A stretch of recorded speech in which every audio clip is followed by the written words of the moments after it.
This is Hino's Sport, bringing you that heat and that fire. I keeps the foot on the what? On the necks. I keeps the foot on the what? On the necks. In this case, we talking about Vergil Ortiz versus Antonio Orozco. What did I tell you guys, man? That's why I told y'all, hear me and hear me well. When Hino's Sport is breaking down the sweet science and the square circle to you guys got to listen to me, man, because I know my shit. I know this shit well. I know it with the best of them, dog. I can argue this thing down with the best of them. Look at what Vergil Ortiz said. That's what I said. The kid finally earned my respect. I'm cut from an old school cloth. I don't put the cart before the horse. You know what I'm saying? I have the same mindset that Andre Ward has.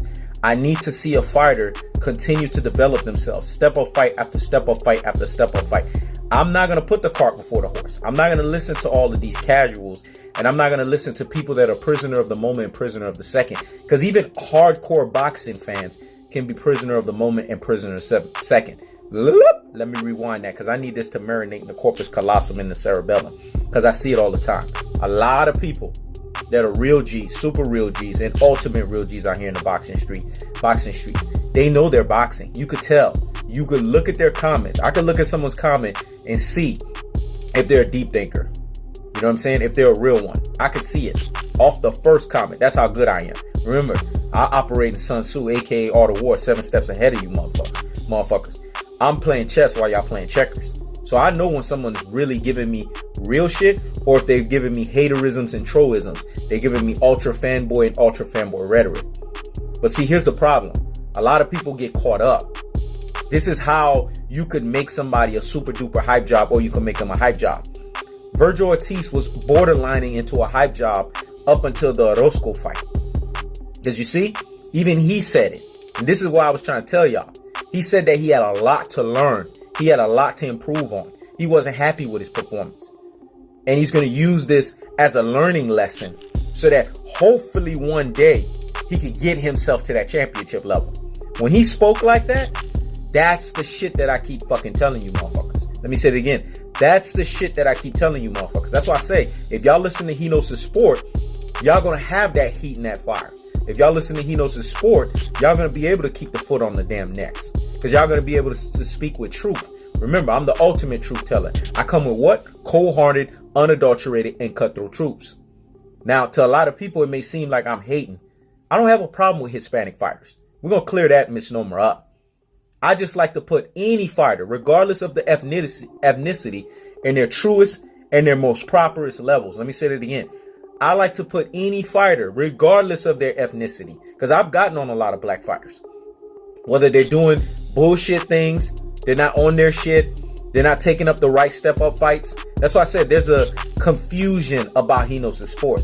But I get it. You guys are trying to figure out how I am. Good luck with doing that, man. I'm a three-dimensional thinker.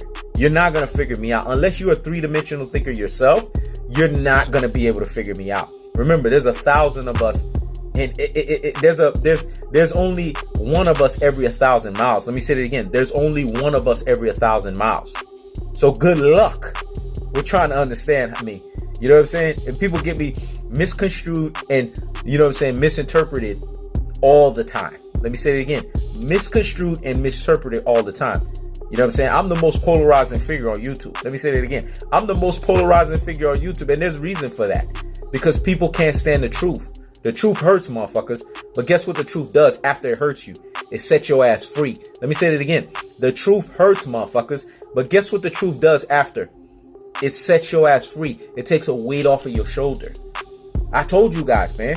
Go listen to what Vergil Ortiz said at the end of the fight. He spoke like me, that I've been trying to educate you motherfuckers. That's why I told y'all, when I speak this sweet science and I speak boxing, get the notepads out and get to the damn scribbling. Because I'm educating, I'm preaching, and I'm teaching. And only real motherfuckers understand what I'm talking about. The kid is wet behind the ears. You heard him. You heard all of the people that are real ones in boxing. They said this is his best professional that he has faced. This is why when you guys heard me say, man, this is the first real step-up fight that he's taking. Not Mauricio Herrera. You know what I'm saying? Because shout outs to D. Jefferson from Speak Your Mind Sports Talk. Because even he agreed with me earlier in the live stream when I said Mauricio Herrera was done. I wasn't hating on Vergil Ortiz. I was just basically putting him in his truest and most properest levels. He's a prospect until he proves himself. Now he finally beat a contender. A guy that's now 28-2, who was prior to that 28-1-1, who fought Jose Ramirez, that's 25-0 with 17 knockouts right now, right? Back in their September 14th fight last year, right? That's who he fought. That's a credible opponent that he just beat. Now the kid has finally earned my respect. That's how I am, man. I don't put the cart before the horse. I don't got time to be doing that nonsense. I ain't like you guys. I don't go with one-trick pony narratives. You know what I'm saying? I'm not a doodle head. I don't have brain full of mush and brainwashness in my brains. Nah. We don't have the blinders over our eyes. We deep thinkers out here. We think a little bit. You know what I'm saying? We sit there and we look at the situation, we read through it. And I don't sugarcoat shit. You know what I'm saying? Shout outs to EJ88. That man's always in my soul for a second or two. He understands how I operate. I don't got time to sit here and weed through the bullshit and sugarcoat it. You know what I'm saying? What I give to you is hard. It's hardcore. And it's going to make people want to fight me, dog. I know that. Because I have that gift of gab and I have that clapback game. And I have that ability to tell you stuff in such a cold-hearted, unadulterated, and cutthroat, truth-telling fashion that it hurts. But I'm telling you the truth. So now you guys understand the truth of what I'm saying, and you heard it from Vergil Ortiz. Now you can put respect on my damn name. Because I've been telling you this shit. This has nothing to do with a fighter's ethnicity. And if you're too stupid to see that, that's on you, man. I can't help you out. Oh, all you do is just hate on Hispanic fighters. You just give black fighters support. But didn't I just make a video not too long ago saying that Canelo was going to beat the goofy Demetrius Andrade 70 to 30%?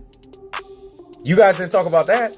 And I said if the goofy and Demetrius Andrade drops the goofy act, then maybe he can bring it up to 40%. I still didn't give him a chance in that fight. But isn't Demetrius Andrade black? Dodo heads. Brain full of mush. Brainwashed followers.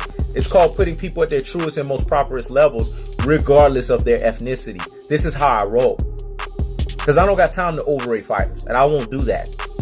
When I see a special fighter in front of me, like a Earl the True Spence, I'm going to mention it. When I see a very good fighter in front of me, like a Canelo Alvarez, I'm going to mention it. When I see a dynamic and a once-in-a-lifetime power-hitting, you know what I'm saying, two hands of the touch of death type of fighter in Deontay Wilder, I'm going to mention it. And when I see a fighter, you know what I'm saying, who did his thing and basically went against the odds and beat Anthony Joshua and humbled him into AJ Humble and Andy Ruiz Jr. and I ate my crow for it. Didn't I do that? See, this is stuff I'm talking about. I'm always eating crow, but yet you motherfuckers can't take enough. I'm the only person on YouTube doing this shit. When I'm wrong about something, I man up and take that shit. I eat it. Who else on YouTube is doing shit like that? So this is the stuff that I'm talking about. It's like you motherfuckers want your cake and want to eat it too.